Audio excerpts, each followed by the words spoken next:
Hai, apa kabar hari ini? Saya doakan dalam keadaan baik, terima kasih support teman-teman untuk channel Maspur Project. Di video kali ini, saya akan menceritakan episode terakhir drama Korea May Help You. Yuk lanjut ke alur ceritanya. Di gereja, pastor sedang memikirkan sesuatu, lalu melihat dokumen kebakaran gedung bongsu elektrik di Seoul yang menyebabkan 21 orang tewas. Di Ildangbaek, Dongju sedang mendaftar online pegawai negeri. Setelah itu Dongju ingin menelepon ayahnya, tetapi tidak jadi. Dongju pergi untuk menggosok gigi namun odol habis. Lalu Dongju mencarinya, akhirnya odol ketemu. Dongju teringat odol itu pemberian ayahnya. Di tempat kerja, ayah Dongju mendapat telepon dari putrinya. Dongju curhat, ayah benar tentang odol, odolku habis, tapi aku malas untuk pergi membelinya. Sepertinya aku tidak punya pilihan lain selain pulang ke rumah. Aku ingin ayah berhenti bekerja. Pandangan ayah kabur, juga cedera siku karena menjahit. Ayah tidak perlu khawatirkan aku punya cukup tabungan, kini rawatlah diri ayah. Ayah menjawab, ternyata kau kini sudah dewasa, maafkan ayah tidak memberitahumu, membuatmu sedih, ada apa sepagi ini ucap Dongju. Perkataan ayah seperti rayuan gombal. Ayah Dongju berbicara dengan atasannya, menjelaskan ingin berhenti bekerja. Atasan menyetujuinya dan bertanya, sampai kapan kau bisa bekerja? Ayah Dongju menjawab sampai kita mendapat pekerja baru. Saat itu anginnya kencang, ayah Dongju sedang membersihkan dedaunan kering, bertemu dengan wanita hamil. Wanita itu dari pasar, ya mereka saling menegur sapa. Ayah Dongju memberi semangat, karena wanita itu sudah masuk bulan melahirkan. Ayah Dongju melanjutkan pekerjaannya, wanita itu terjatuh karena perutnya sakit. Ayah Dongju melihat pot bunga yang jatuh, akan menimpa wanita itu. Dengan sigap ayah Dongju berlari, memasang badan untuk menolong wanita itu. Di Ildangbaek, gelas pecah, entah apa yang dipikirkan Dongju. Kembali ke ayah Dongju, ambulan datang dan membawa ayah Dongju dan wanita itu ke rumah sakit. Di Ildangbaek, Kim datang, Dongju apa kau baik-baik saja? Tidak lama Dongju mendapat telepon dari ayah. Ketika diangkat, Dongju mendapat kabar kalau ayahnya mengalami kecelakaan. Di acara televisi, memberitakan, seorang satpam berusia 50 tahun di sebuah kompleks apartemen, meninggal dunia, demi menyelamatkan wanita hamil, dengan tubuhnya menghalang sebuah pot tanaman yang jatuh. Di rumah duka, Dongju sedih sembari melihat foto ayahnya. Pastor datang, saat pastor bertanya, Dongju sudah tidak kuat menahan dukanya. Dongju menangis sejadi-jadinya. Dongju masih belum bisa menerima keadaan itu. Teman-teman Dongju datang, melihat Dongju menangis, mereka juga menangis. Di ruang lain, Sora membantu memakaikan pakaian kepala duka. Mereka saling berpelukan dan menangis, sembari menepuk Dongju, agar kuat menghadapi semua ini. Di pos jaga, berita meninggal ayah Dongju, wanita hamil selamat dan melahirkan bayi kembar 3, ibu dan semua bayinya sehat. Kisah tentang ayah Dongju yang baik ini menyebar, ucapan bela sungkawa terus berdatangan. Ibuku bilang, kau Superman, kelak saat ku dewasa aku ingin jadi sepertimu, rasa hormat tertinggiku untukmu, terima kasih penjaga baik Dalsik. Di rumah duka, mereka sedang sibuk, banyak yang datang untuk bela sungkawa. Di ruang sebelah, pastor melihat ada ibu yang sedang membantu mengantar makanan terlihat bersedih. Kim dan Dongju sedang menuju ruang persemayaman. Sebelumnya, ketua tim bilang jika terlalu sulit mengantar ayahmu sendiri, biar kami saja. Dongju menjawab, apapun yang terjadi, aku akan melakukannya sendiri.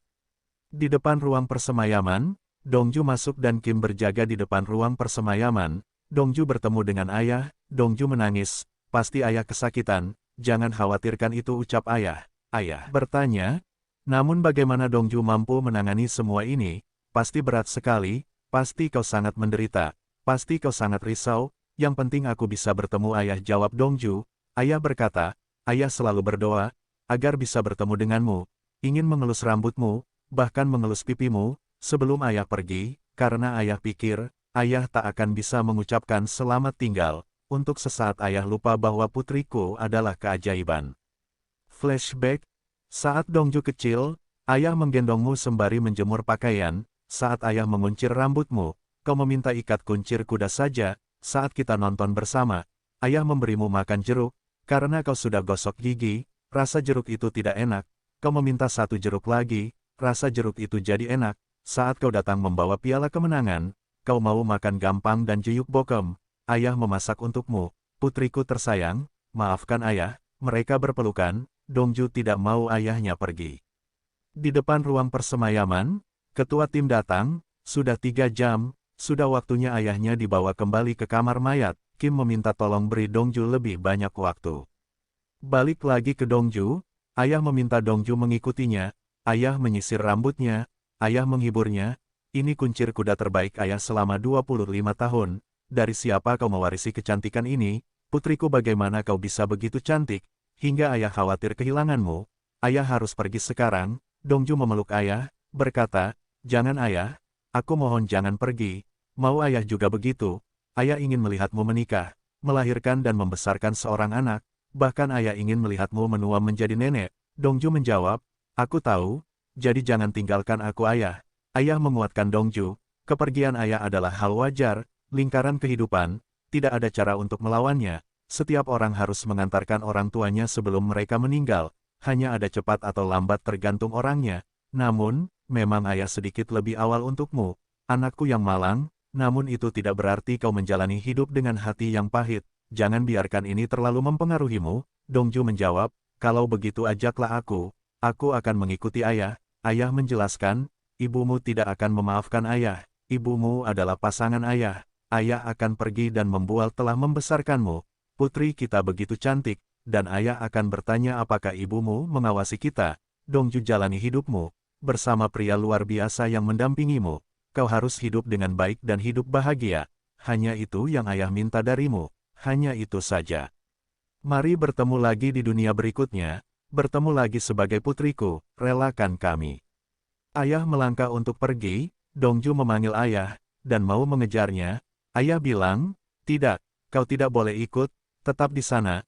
Dongju hanya menangis memanggil nama ayah. Ayah bilang, "Ayah menyayangimu nak, lebih dari apapun di dunia ini." Dongju menjawab, "Aku juga sangat menyayangi ayah. Selamat tinggal ayah." Ayah meninggalkan dunia ini dengan tenang. Sembari menangis Dongju keluar dari ruangan persemayaman, Kim memeluknya, agar Dongju tetap kuat menghadapi kematian ayah. Di ruang duka, pastor bilang, "Kakak ipar minumlah." Pastor bercerita kisah almarhum semasa hidup. "Almarhum sudah seperti kakak dan ayahku juga." Ayah Dongju tidak menikah lagi, karena dia pikir itu akan menjadi aib untuk pernikahan Dongju. Selesai bercerita, pastor bilang, "Bagaimana kalau kita membersihkan kamar tamu sekarang?" Mereka pergi, pastor melihat ibu itu lagi, menghampirinya, dan bertanya, "Apa hubunganmu dengan almarhum kakak iparku?" Ibu itu minta maaf, dan bilang, "Sebenarnya aku," sembari menunjukkan handphonenya, "dia adalah ibu dari wanita hamil yang ditolong ayah Dongju." Ibu itu berkata, "Aku tahu tidak sopan jika aku datang, aku tahu tidak ada yang akan menerimaku, namun aku tidak bisa berdiam diri. Aku datang karena aku harus melakukan sesuatu. Aku akan tinggal dan pergi seperti udara, tak terlihat dan menarik perhatian. Aku sungguh minta maaf." "Almarhum pasti masuk surga kan? Dia pasti pergi ke tempat lebih baik kan?" Pastor menjawab, "Tentu saja, terima kasih banyak telah datang." Pastor menghampirinya karena ibu itu menangis. Vincent bilang ke Kim, "Sungguh kematian yang mulia."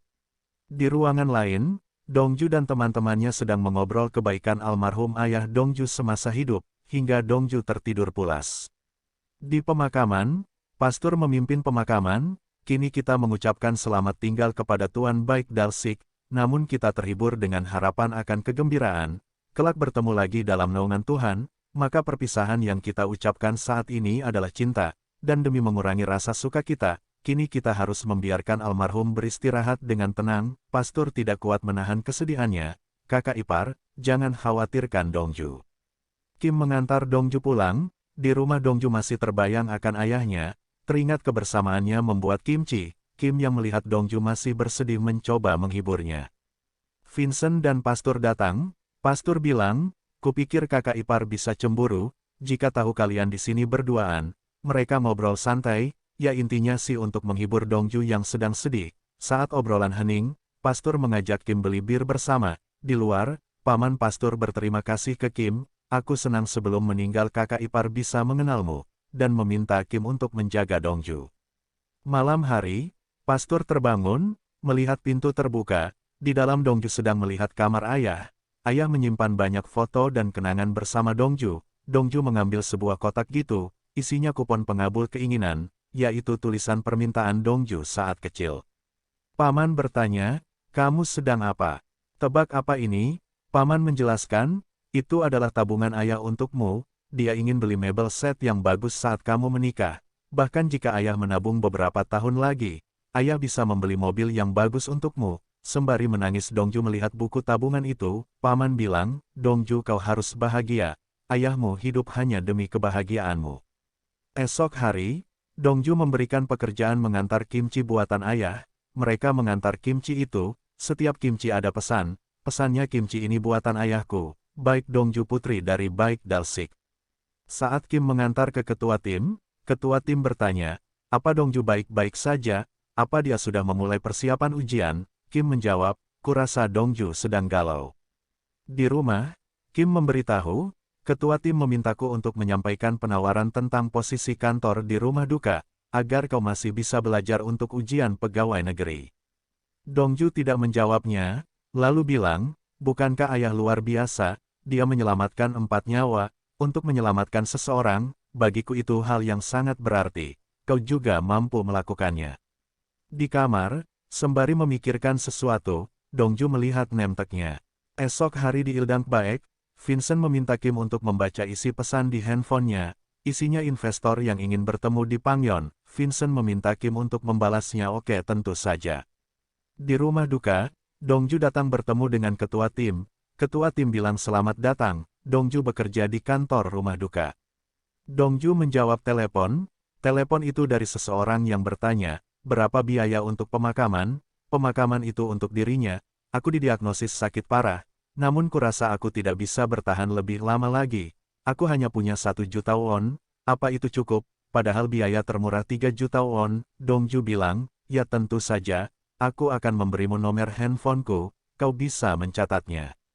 Di tempat lain, Vincent prepare untuk bertemu calon investor. Dia mencukur rambut, Kim juga ada di sana untuk prepare. Di rumah, mereka prepare abis-abisan, mereka siap untuk pergi. Mereka pergi menggunakan motor. Ketika di persimpangan jalan mereka berpisah, Vincent menemui investor, sedangkan Kim ke rumah sakit. Mereka memperjuangkan cita-citanya. Sesampainya di rumah sakit, diawali dengan senyuman, Kim bekerja kembali menjadi dokter. Di kantin rumah sakit, mereka bertemu untuk ngopi. Sora bertanya, "Ketua tim, kapan kamu libur?" Ketua tim menjawab, "Hari ini aku libur, aku datang ke sini untuk bertemu dan minum kopi denganmu." Sora senang mendengar jawaban itu. Di Ildang Baek, Kim sedang menonton berita. Hayan, pelaku tabrak lari saat mabuk dan mencoba menghilangkan bukti. Selama 2 tahun menggunakan otoritasnya sebagai petugas polisi, divonis 12 tahun penjara pada sidang pertama.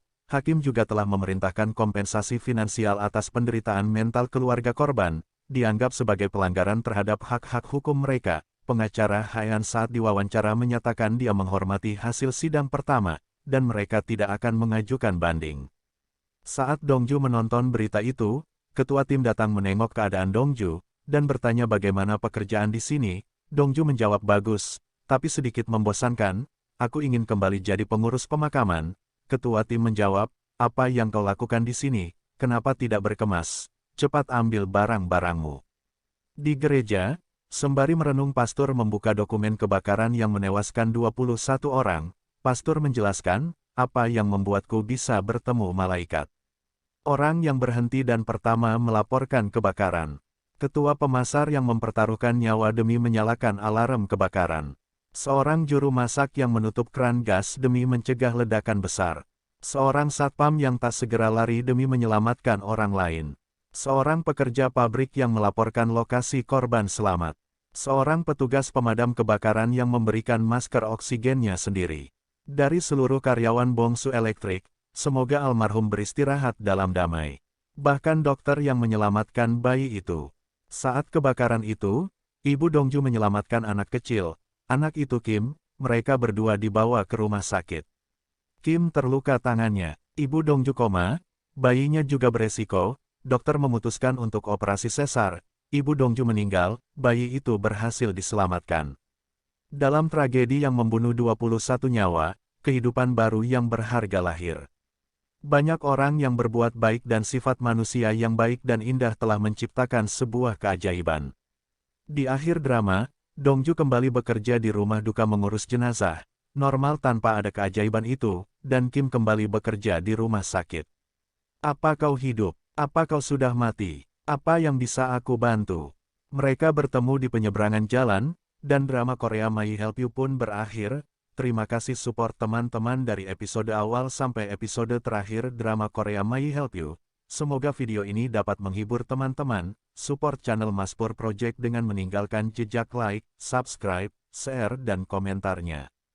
Sampai jumpa di video selanjutnya.